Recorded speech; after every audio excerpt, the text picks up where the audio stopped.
Sydney vegan feminist charged over samurai sword stabbing. A vegan feminist charged over the samurai sword killing of an aspiring rapper once branded herself a murderer for picking a flower. Hannah Quinn, 23, and her actor boyfriend Blake Davis, 28, were charged over the murder of Jet McKee, 30, in the inner-city Sydney suburb of Forest Lodge on Friday. The pair spent 3 days on the run before handed themselves into police on Monday after allegedly killing Mr. McKee when he tried to rob their granny flat. A keen advocate of veganism on Facebook, Ms. Quinn is photographed wearing a Meat is Murder t-shirt and wrote about getting upset about picking flowers. "I hardly ever pick them anymore, and if I do, I get really upset with myself, murderer," she wrote during a conversation with her mother.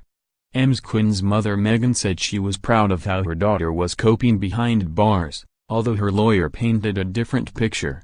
"Hannah is amazing and doing amazingly well tonight. I'm very proud of her," Megan Quinn said, the Sydney Morning Herald reported.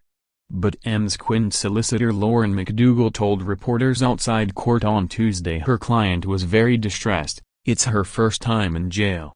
In addition to her posts about the meat industry and feminism, Ms. Quinn made Facebook posts criticizing the police. "Every single cop is complicit in a system designed to uphold the capitalist oligarchy we live under," she wrote in one social media post. She also shared articles about police officers being charged with rape, former officers being given identity cards, and the police controlling poor people. The barista and her boyfriend are believed to have hidden out in an alcove near their granny flat until turning themselves in over Mr. McKee's death.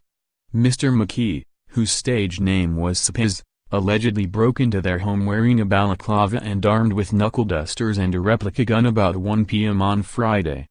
Mr. Davis and Ms. Quinn then allegedly chased Mr. McKee down the street where he was allegedly stabbed with a samurai sword from Mr. Davis's collection.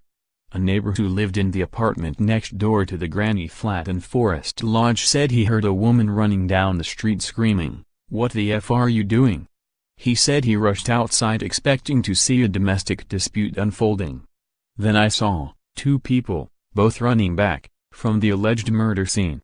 He was only wearing rugby shorts, that's all he had on. But he had a big bag over his shoulder, like a garbage bag. Then I spoke to people who walked to the scene. They said he's dead. One of them pointed to blood on the road and said I think that's brain matter. That's how badly he was hurt." A number of swords believed to belong to Mr. Davis, a martial artist and television actor, were allegedly found in the flat by police. Police allegedly recovered more than $20,000 in cash while searching for the couple after Mr. McKee's body was found. Mr. Davis also did not apply for bail during video link court appearance, and will reappear in the same Newtown court on October 9. His lawyer Shirlene Chand said Mr. Davis intends to plead not guilty and suffered quite significant facial injuries in the alleged violent incident.